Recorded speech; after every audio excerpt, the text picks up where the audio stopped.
un mélange entre la légende du roi Midas et la culture slave.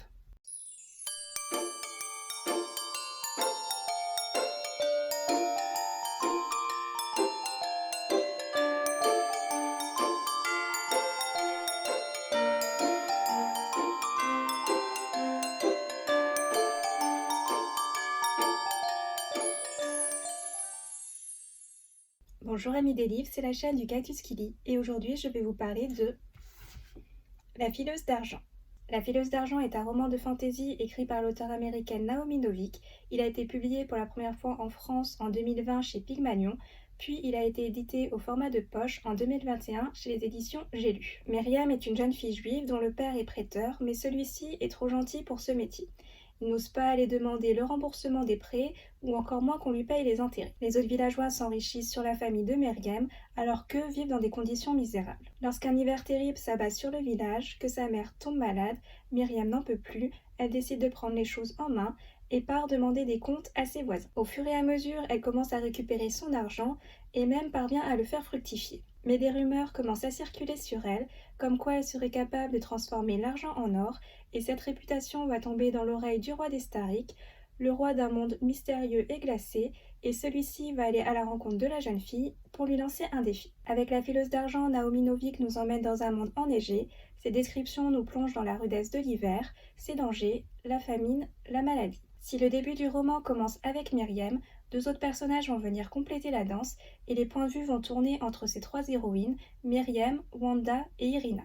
Tout d'abord Wanda, c'est le personnage auquel je me suis le plus attachée. C'est une paysanne qui vit avec son père et ses frères, mais les conditions de vie chez elle sont plutôt compliquées. Donc quand Myriam va proposer à son père de la faire travailler pour rembourser les dettes de sa famille, Wanda va vivre sa meilleure vie. Puis à côté, on va suivre le parcours d'Irina, un peu l'opposé de Wanda, car elle est fille de duc, mais sa vie n'est pas forcément plus rose. Elle n'est pas considérée car elle n'est pas très jolie ni très intéressante, mais grâce ou à cause de Myriam, elle va se retrouver à être mariée à un personnage plutôt important.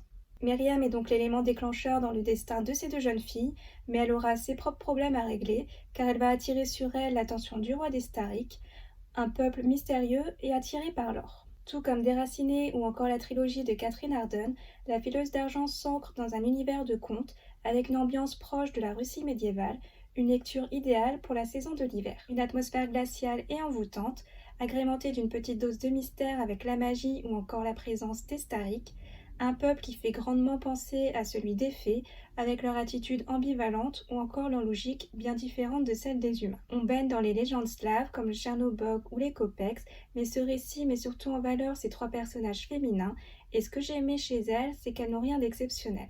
Elles ne sont ni très jolies, ni très attirantes, ni très spirituelles, elles sont assez banales, mais elles ont des statuts sociaux variés, paysannes, bourgeoises, nobles, ce qui fait qu'elles se complètent très bien. Leur voyage ne va pas être de tout repos, mais celui-ci va faire d'elles des femmes accomplies, et sur chacun de leurs parcours, un petit élément surnaturel va s'immiscer pour rendre leur vie bien plus épicée. En tout cas, malgré la froideur, la lenteur et le détachement qui se dégagent de ce texte, je l'ai trouvé plus intéressant que Déraciné, plus mature aussi, avec des personnages à la psychologie plus complexe. Certains passages sont un peu longués, le rythme n'est pas égal sur tout le roman, mais l'histoire se lit quand même très vite. Après, on n'échappe pas à quelques clichés du conte, comme notamment, et pareil que pour Déraciné, quelques scènes d'essayage de robe, à croire que c'est un passage obligé pour l'auteur.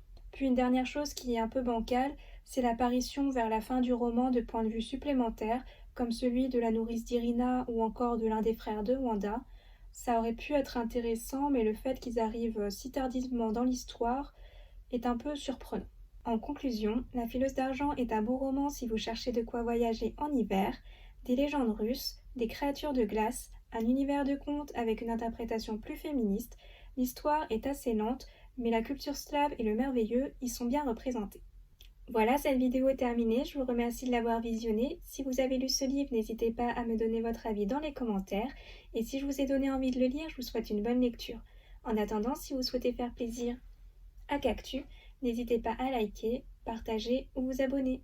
À bientôt et prenez soin de vous.